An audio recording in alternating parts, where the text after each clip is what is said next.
আসসালামু আলাইকুম। আমার নাম দুলেনা আক্তার, গ্রামের নাম দক্ষিণ বেজুরা, থানা মাধবপুর, জেলা হবিগঞ্জ। হরজত জিয়াউল হক, মাইজবানের কল্যাণ দাস দোকানারি উন্নয়ন প্রকল্প হইতে বিগত 3 বছর আগে আমি সেলাই প্রশিক্ষণ কাজ শিখে দরবার থেকে আমাকে এই মেশিনটি দেওয়া হয়েছিল একটি কেন্দ্র খোলার জন্য। আমার কেন্দ্র নং 42।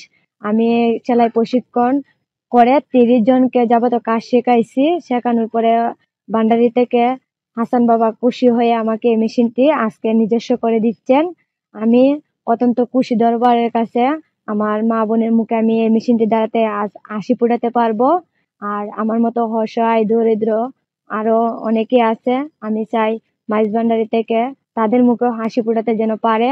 আর আমার জন্য দোয়া করবেন, আমি এই মেশিন দ্বারাতে আমি যেন আরো এগিয়ে যেতে পারি, আমার মা বোনদের মুখে যেন আরো বেশি করে হাসি ফোটাতে পারি।